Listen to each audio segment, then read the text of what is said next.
esté corriendo ni más ni menos, corre parecido.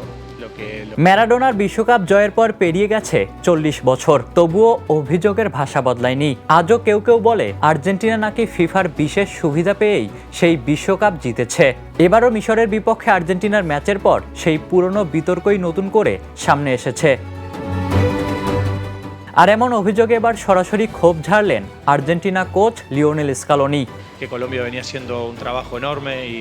তিনি বলেন, আজ থেকে 40 বছর আগে 1986 সালেও লোকে বলেছিল আমাদের সুবিধা দেয়া হয়েছিল, তাই এটা নতুন কিছু নয়। আমার যতদূর মনে পড়ে আর্জেন্টিনা সব সময়ই টুর্নামেন্টে আলোড়ন সৃষ্টি করা দলগুলোর একটি।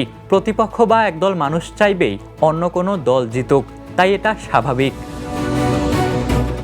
শেষ 16 ম্যাচে মিশরের বিপক্ষে 3-2 গোলের জয়ের পর রেফারিং ও ভিএআর নিয়ে তুমুল বিতর্ক শুরু হয়। মিশরের পক্ষ থেকে কয়েকটি সিদ্ধান্ত নিয়ে ফিফার কাছেও অভিযোগ জানানো হয়। সামাজিক যোগাযোগ মাধ্যমে ছড়িয়ে পড়ে লিওনেল মেসিকে টুর্নামেন্টে রাখতে আর্জেন্টিনাকে বাড়তি সুবিধা দেয়া হচ্ছে। তবে এসব অভিযোগের পক্ষে কোনো প্রমাণ সামনে আসেনি। স্কালোনির ভাষায়, বিশ্বকাপ শুরুর আগে রেফারিরা নিয়মের ব্যাখ্যা পরিষ্কার করে দিয়েছিলেন, সেই অনুযায়ী সিদ্ধান্ত হচ্ছে। সামাজিক যোগাযোগ মাধ্যমে বিষয়গুলো বড় করে দেখা হয়, কিন্তু পক্ষপাতিত্বের সুযোগ খুব কমই এখানে। সাধারণত শান্ত স্বভাবের এই কোচকে এতটা ব্যাখ্যা দিতে দেখা যায় না।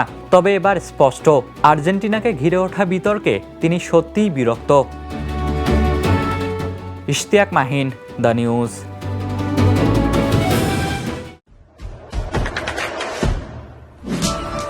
দেশে দেশে সবার সাথে দ্য নিউজ।